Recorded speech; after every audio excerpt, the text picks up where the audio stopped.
وسلم وآله الكرام وأصحابه العظام شيء لله ولهم الفاتحة. الحمد لله إياك نعبد صراط الذين أنعمت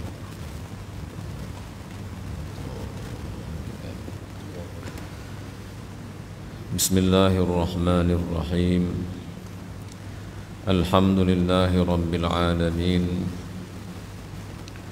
والصلاة والسلام على سيد المرسلين سيدنا محمد وعلى آله وصحبه أجمعين سبحانك لا علم لنا إلا ما علمتنا إنك أنت العليم الحكيم اللهم ارزقنا فهم النبيين وحفظ المرسلين وإلهام الملائكة المقربين اللهم افتح علينا فتوح العارفين اللهم افتح علينا فتوح العارفين اللهم افتح علينا فتوح العارفين أما بعد السلام عليكم ورحمة الله وبركاته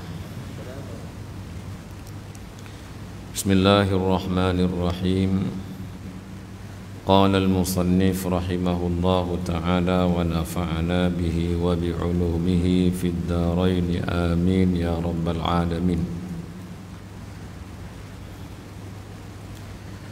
Dan wajib pula dalam hak Allah Azza wa Jalla itu bersifat sama, dan yaitu yang qadim lagi azali, yang qadim lagi inkisyaf, yakni ta'alluq atas yang mawjud, atas qaul yang rajih. Dan kata Syekh Sa'ad, yaitu ta'alluq barang yang ada suaranya, dan insya-Allah ta'ala lagi akan datang bicaranya. Baik. Kata musannif, dan wajib pula, maknanya wajib di sini wajib akli, dan wajib pula artinya wajib pada akal. Dalam hak Allah Azza wa Jalla itu, dalam maknanya pada hak Allah artinya pada zat Allah Ta'ala Azza wa Jalla itu bersifat ia dengan sifat sama. Sifat sama artinya sifat mendengar. Sama artinya pendengaran. Itu sama artinya pendengaran. Jadi Allah itu wajib pada akal bersifat sama. Arti wajib pada akal yaitu akal tidak dapat menafikan sama sekali Allah itu bersifat dengan sifat sama. Itu maksud dia. Wajib di situ artinya wajib akli atau wajib akal. Artinya tidak dapat dinafikan Allah itu bersifat dengan sifat sama. Kerana menafikan sifat sama, maka akan sabitlah did bagi sama. Did artinya lawan bagi sama. Sama artinya mendengar, lawannya tuli. Maka menafikan sifat sama artinya mensabitkan sifat tuli bagi Allah Ta'ala, maka itu mustahil. Oleh kerana itu tidak dapat ditolak oleh akal yang waras bahawasanya Allah itu pasti ia mendengar. Maka mendengarnya Allah itu adalah dengan sifat samanya, bukan mendengar dengan bantuan alat seperti telinga dan sebagainya. Baik. Dan yaitu sama itu apa dia? Sifat yang qadim. Dia kata dan yaitu yang qadim, maknanya sifat sama itu adalah sifat yang qadim. dan yaitu yang qadim, makna dan yaitu sifat yang qadim, atau dan yaitu sama yang qadim. Sama yang qadim artinya sama itu tidak ada permulaan bagi wujud sifat sama. Dan kita tambah sedikit lagi wujudi atau lagi wujud, kemudian barulah lagi azali. Baik, bersifat sama dan yaitu sama yang qadim, maknanya pendengaran yang tidak ada permulaan bagi wujudnya pendengaran Allah. Karena manusia ini samanya itu berpermulaan, sama Allah tidak ada permulaannya. Maka ibarat atau ungkapan bagi sifat sama yang tidak berpermulaan itu dikatakan sama yang qadim. Baik, lagi wujudi, tambah sikit, atau lagi mawujud, artinya seandainya dibukakan hijab oleh Allah Ta'ala, maka dapatlah dilihat sifat sama yang ada pada Allah Subhanahu wa Ta'ala itu. Itu dikatakan sifat sama yang wujudi, yaitu yang jenis wujud, artinya ada. Maka setiap yang ada itu yasihu ayyura wa yusma'. Itu kaedahnya, yaitu setiap yang ada itu maka harus atau sah dilihat dan sah didengar. Maka oleh karena Allah itu bersifat sama dan sama Allah Ta'ala itu wujudi, artinya di akhirat besok kita dapat melihat sifat sama Allah Ta'ala.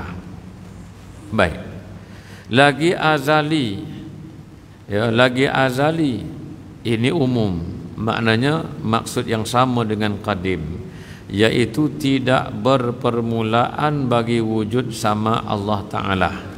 Baik, maka kesimpulan dia, sifat sama itu adalah sifat yang ada pada zat Allah Ta'ala, dan sifat itu bersifat sama itu adalah qadim lagi azali lagi wujudi, artinya yang ada sungguh pada Allah.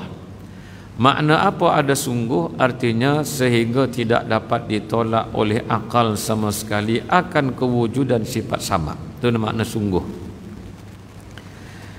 Yang qadim lagi inkisyaf.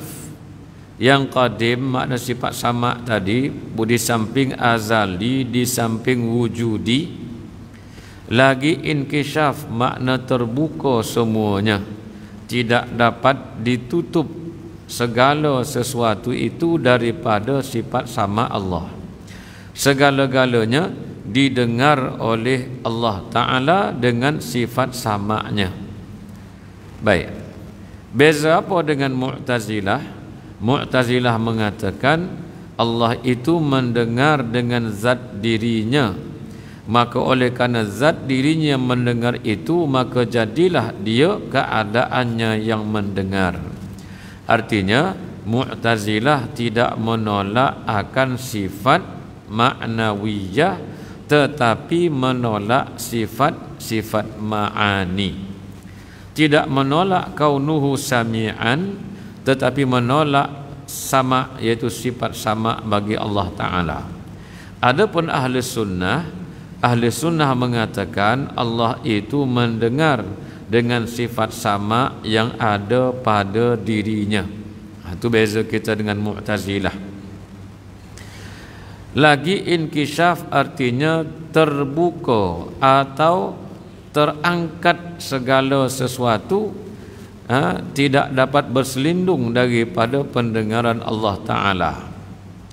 Yakni arti inkisyaf tadi, ta'alluq sifat sama itu atas yang mawujud, maknanya asalkan dia mawujud maka didengar oleh Allah Ta'ala.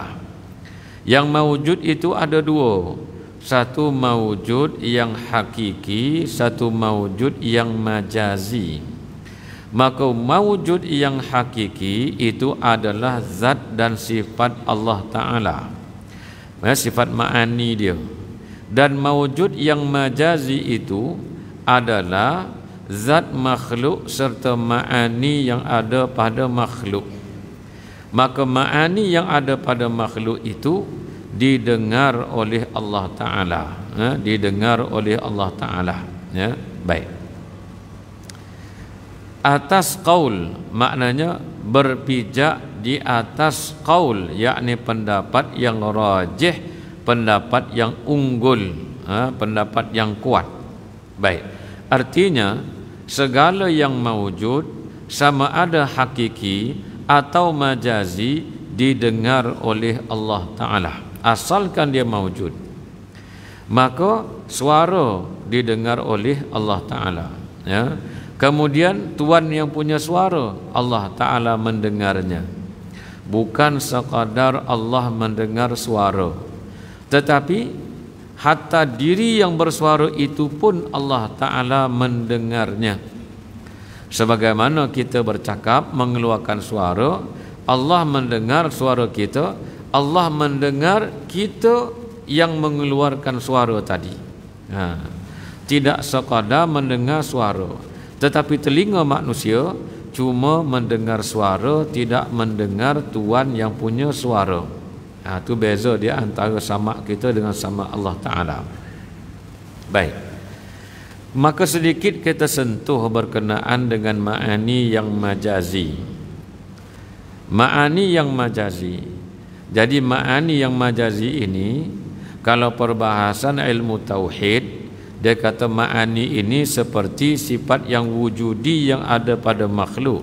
Contohnya seperti warna yang ada pada batu, warna yang ada pada papan ini. Maka warna ini dikatakan ma'ani bagi meja. Itu kalau perbahasan ilmu usuluddin. Maka warna ini, ya, kita sekadar melihatnya, tapi Allah mendengarnya. Bagaimana Allah boleh mendengarnya? Kerana dia adalah benda yang maujud. Setiap yang maujud itu dita'alluq oleh sifat sama Allah. Artinya segala benda yang ada, sama ada dia majazi adanya, yaitu bersifat dengan sifat makhluk, atau dia hakiki sebagaimana zat dan sifat ma'ani Allah Ta'ala, Allah mendengarnya. Allah mendengar sifat kudratnya, Allah mendengar sifat iradatnya, Allah mendengar sifat ilmunya. Ini kesemuanya adalah ta'alluq bagi sifat sama Allah. Asalkan dia mawujud, maka dita'alluq oleh sifat sama Allah Ta'ala itu dengan ta'alluq inkisyaf, artinya tidak dapat selindung daripada pendengaran Allah Ta'ala. Baik. Tetapi bagi orang sufi, mereka membahaskan ma'ani yang 7 itu ada pada makhluk, tetapi sekadar majazi, yaitu sekadar pinjam cakap, pinjam nama sahaja, hakikatnya tidak ada. Cuma ma'ani yang ada pada makhluk tadi tujuannya adalah untuk mengenal dia akan ma'ani yang ada pada Allah, yaitu sifat ma'ani yang ada pada Allah itu bagaimanakah dapat dikenal dengan ma'ani yang ada pada makhluk yang dipinjamkan oleh Allah Ta'ala. Pendengaran makhluk, penglihatan makhluk, apa lagi, percakapan makhluk, itu adalah pinjaman daripada Allah supaya kita menyedari bahawasanya Allah itu bersifat sama. Bagaimana kita nak mengenal sifat sama Allah Ta'ala? Dengan mengenal kita akan sifat sama yang ada pada kita. Tapi sifat sama yang ada pada kita itu terhad, cuma mendengar suara, selain daripada suara tidak dapat didengar. Tetapi memahami sama tadi dapat dipaham kerana dipinjamkan kepada kita. Ini adalah perbahasan dalam ilmu tasawuf. Baik. Adapun ilmu usul tadi, dia membahaskan ma'ani itu adalah yang wujudi. Artinya asalkan dia ada, sifat yang ada pada makhluk itu ma'ani bagi makhluk. Baik. Maka itu juga dita'alluq oleh sifat sama Allah Ta'ala. Baik. Contoh lagi, seperti kita kata meja tadi lah, ya. Kita melihat meja, kita tidak mendengar meja. Allah Ta'ala melihat meja dan mendengar meja ini. Baik. Kemudian dan kata Syekh Sa'ad ini artinya Sa'duddin At-Taftazani, nama dia Sa'duddin At-Taftazani. Dan kata Syekh Sa'ad yaitu Sa'duddin At-Taftazani, yaitu sifat sama tadi ta'alluq, yakni berta'alluq dia, yakni sifat sama dengan barang yang makna sesuatu yang ada suaranya. Artinya sifat sama Allah Ta'ala itu cuma berta'alluq kepada suara. Macam mana suara sekalipun, macam mana perlahan sekalipun, maka Allah mendengarnya. Adapun sesuatu yang tidak memiliki suara, maka tidak didengar oleh sifat sama Allah Ta'ala. Ini bukan pandangan yang kuat, tetapi adalah pandangan yang dhaif, lawan daripada qaul yang rajih, dipanggil qaul marjuh, iaitu pendapat yang lemah. Baik. Dan insya-Allah Ta'ala lagi akan datang bicaranya, ya, berkenaan dengan sama ini akan diperjelaskan lagi. Dan wajib pula dalam hak Allah Subhanahu wa Ta'ala bersifat dengan sifat basar, artinya penglihatan, artinya melihat. Dan wajib artinya wajib pada akal pula, yakni akal tidak dapat menolak sama sekali dalam hak Allah Subhanahu wa Ta'ala, itu pada zat Allah Ta'ala itu bersifat dengan sifat basar, artinya melihat. Baik, kalau basar artinya penglihatan, maksudnya adalah melihat. Baik. Dan yaitu, yakni sifat basar tersebut adalah sifat yang qadim, sifat yang tidak berpermulaan wujud. Lagi mawujud artinya lagi ada, artinya bersifat dengan wujudi. Maknanya basar itu adalah satu sifat yang qadim, lagi wujudi. Makna wujudi yang kita sebut tadi. Seandainya Allah bukakan hijab di akhirat kelak, maka dapatlah kita melihat sifat basar Allah Ta'ala. Dan menidakkan sifat basar sebenarnya menyabitkan did bagi basar. Did itu makna lawan. Kenapa kita kata did? Did ini artinya lawan di antara wujudi dengan wujudi. Kalau lawan di antara adami dengan adami dipanggil naqid. Itu istilah sahaja. Ma'ani berserta dengan lawannya dipanggil did. Sifat salbiyah berserta dengan lawannya dipanggil naqid. Maknanya naqid daripada sifat salbiyah, did daripada sifat ma'ani.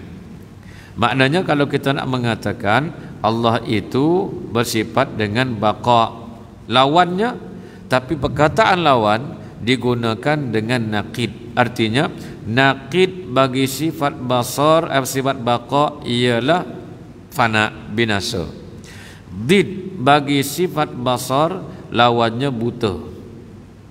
Kenapa digunakan perkataan naqid, digunakan perkataan did? Kerana apabila naqid itu berarti sifatnya berbentuk adami, tak ada, dan lawannya juga berbentuk tak ada.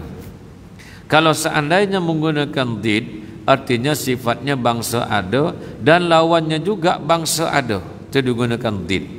Oleh kerana menafikan sifat basar, artinya mensabitkan did yang wujudi bagi Allah, iaitu buta, maka itu mustahil. Oleh kerana itu, siapa yang tidak mensabitkan sifat ma'ani ini, sebenarnya dia mensabitkan lawan daripada sifat ma'ani, iaitu sifat yang mustahil. Kalau basar tidak disabitkan, dia mensabitkan sifat a'ma atau buta kepada Allah Ta'ala, maka itu mustahil. Baik. Qadim lagi mawujud, lagi azali, artinya yang tidak berpermulaan. Yang qaim artinya yang ada. bagi zat Allah Ta'ala, artinya pada zat Allah Ta'ala. Sifat basar itu sifat yang qadim, lagi azali, lagi wujudi, dan ada ia pada zat Allah Subhanahu wa Ta'ala. Baik.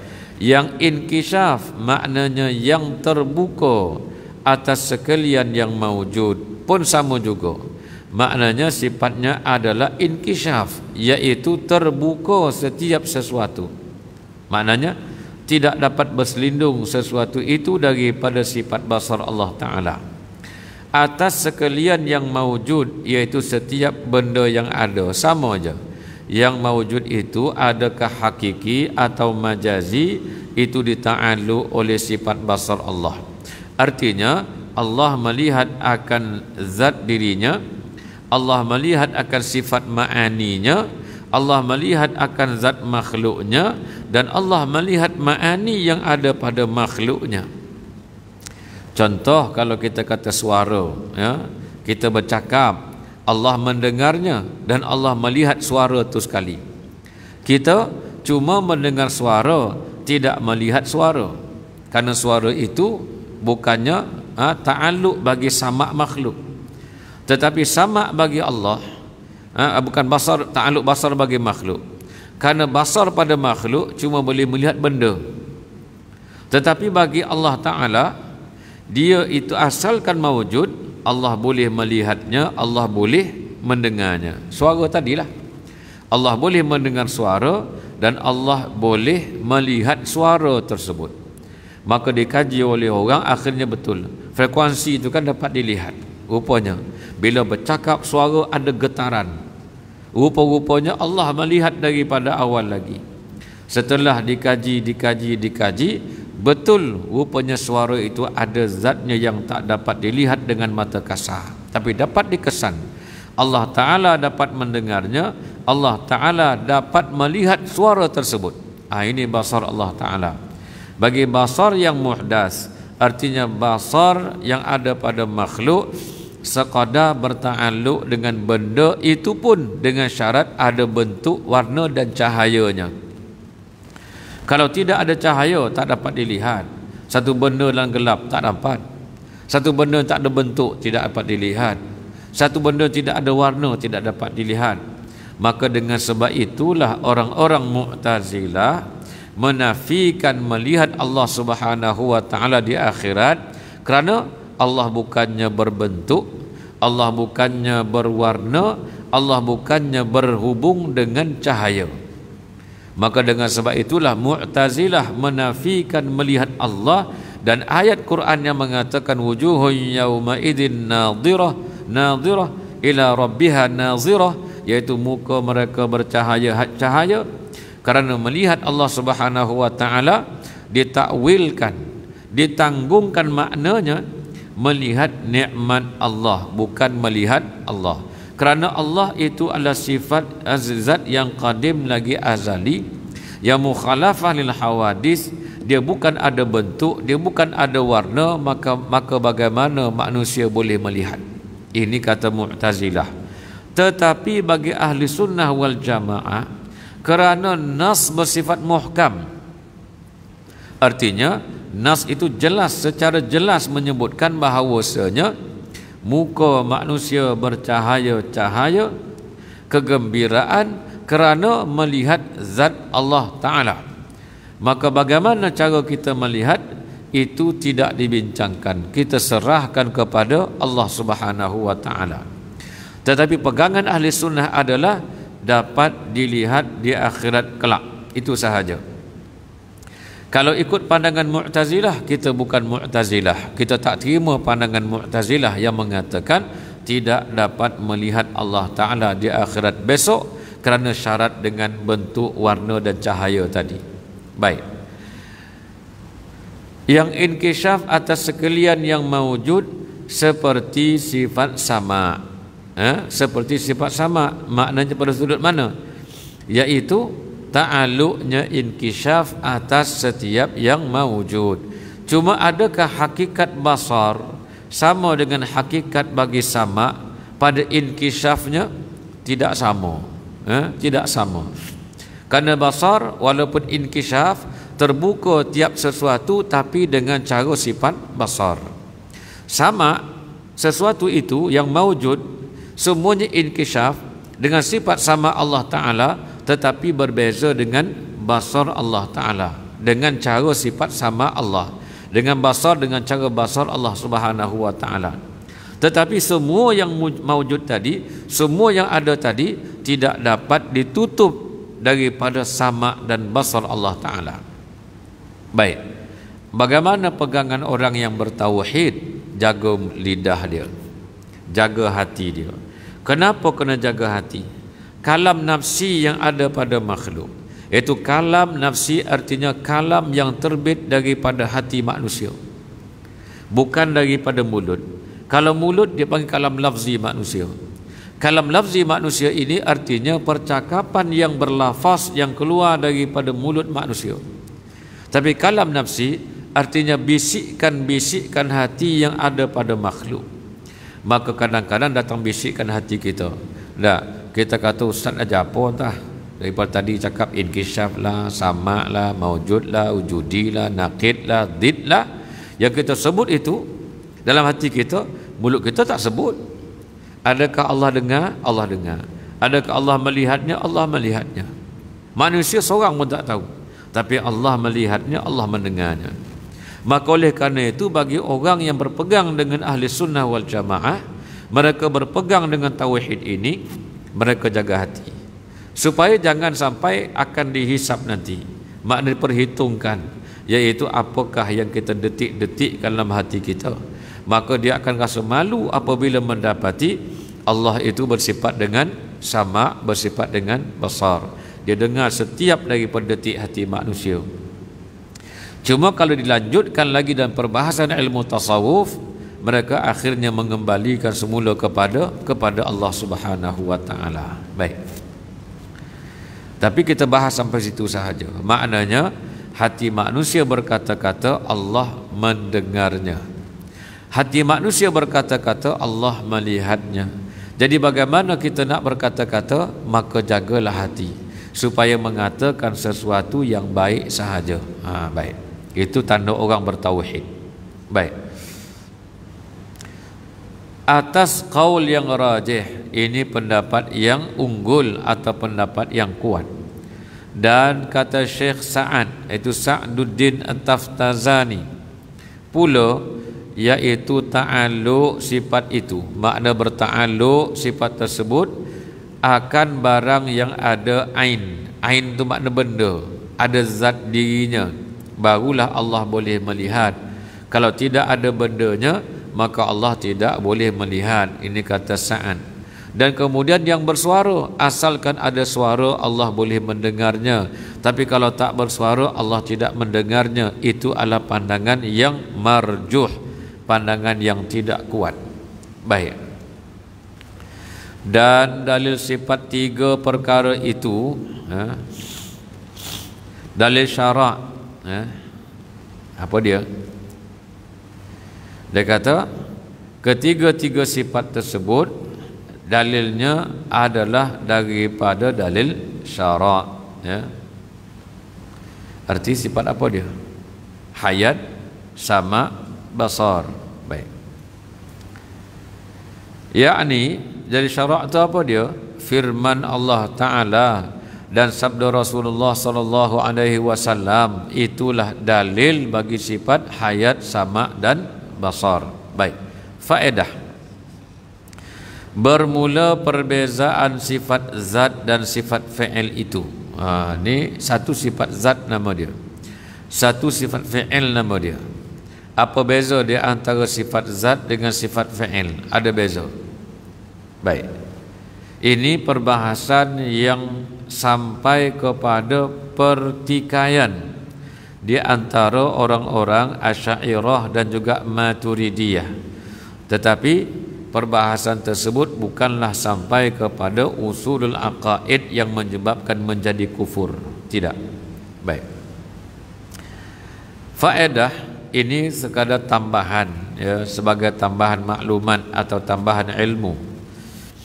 Bermula perbezaan sifat zat Sifat zatnya apa dia? Lawannya adalah mustahil bagi Allah. Dan sifat fi'il, lawannya tidak mustahil bagi Allah, dipanggil sifat fi'il.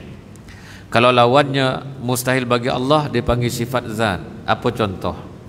Contohnya hayat. Hayat makna apa? Hidup. Lawan dia mati. Maka mati mustahil bagi Allah. Kemudian Allah itu menghidupkan. Lawannya apa?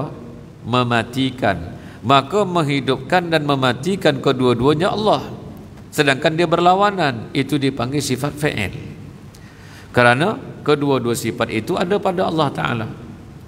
Kemudian yang memberi rezeki dan menahan rezeki Allah juga. Tak? Maka al-muhyi wal-mumit. Al-muhyi artinya yang menghidupkan, al-mumit artinya yang mematikan. Maka kedua-duanya ada pada Allah, dipanggil sifat fi'il. Tetapi kalau hayat artinya hidup, lawannya mati, maka hidup ada pada Allah, mati tidak ada. Ilmu lawannya jahil, maka yang ada pada Allah ilmu, tidak ada pada Allah jahil, maka itu sifat zat. Baik.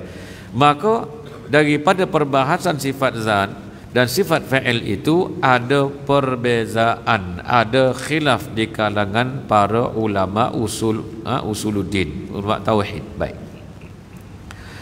Yaitu bezanya bahawa sesungguhnya sifat zat itu adalah racan, iaitu satu ungkapan.